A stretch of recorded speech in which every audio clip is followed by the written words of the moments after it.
The last thing Eric Richins ever swallowed was a cocktail his wife handed him to celebrate.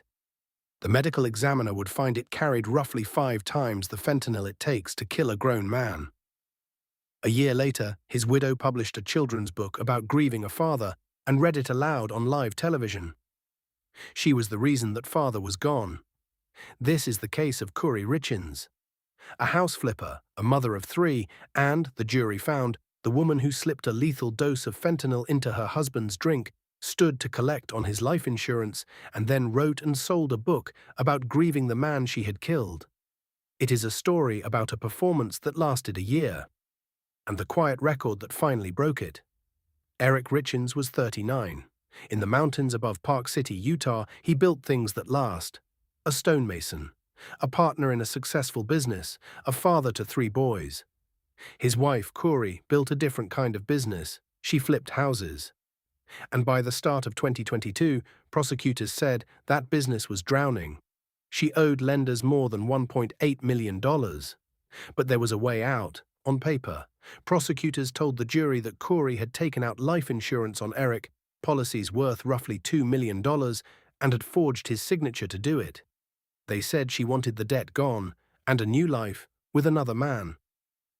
The only thing standing between Kouri Richins and that new life was Eric. On Valentine's Day 2022, prosecutors said Kouri made her first attempt, a sandwich laced with fentanyl. It did not work. Eric broke out in hives. He reached for his young son's EpiPen, and he lay down, and he survived. He did not know, the state argued, that his wife had just tried to kill him. Weeks later, on the night of March the 3rd into the 4th, Kouri made Eric a drink. A Moscow Mule, she told investigators, to celebrate closing a property deal.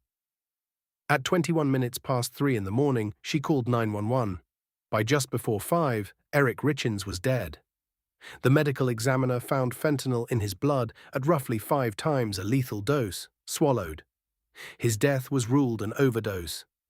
And then Kouri Richins began to grieve, in public.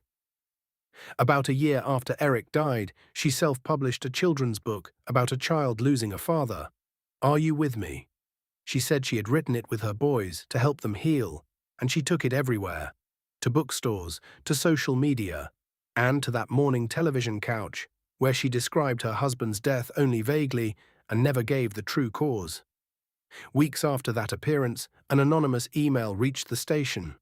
4 words. You know she killed her husband. The hosts later would say they felt duped. It was, prosecutors would argue, a performance, and performances leave a record. There was the housekeeper, Carmen Lauber, who testified she had bought drugs for Kouri more than once, and that when Kouri asked for something stronger, she came back with fentanyl. The defense fought her account hard and called her a witness with her own reasons to talk. The jury heard both. There was the insurance and the forged signature. There was the debt. And there was the drink, the last thing Eric Richins ever swallowed. Kouri Richins went to trial in February of 2026. She did not testify. Her lawyers rested without calling a single witness and told the jury the state had a theory but no proof of the act itself, that Eric, who lived with pain, might have taken the fentanyl on his own. 8 jurors were not persuaded. After about 3 hours, on the 16th of March, they found Kouri Richins guilty. Aggravated murder, attempted aggravated murder, insurance fraud, forgery, every count. At sentencing, Eric's sons spoke. One said he was afraid that if his mother ever got out, she would come for him and his brothers. The judge said a person who tries to kill, fails, and then doubles down and succeeds, all for money, is simply too dangerous to ever be free.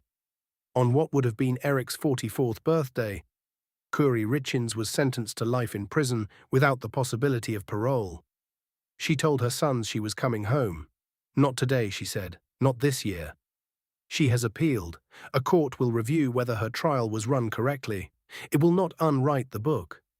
Because that is the strange permanent thing she left behind. Not a diary, not a confession. A children's book about grief, sold to strangers, dedicated to the sons of the man she killed. A story about a father who is gone, but still watching. She wrote it to be believed, and for a while she was. But the record does not grieve. It does not perform, it keeps. The dose, the debt, the forged name, the drink. And in the end, the record spoke louder than the book.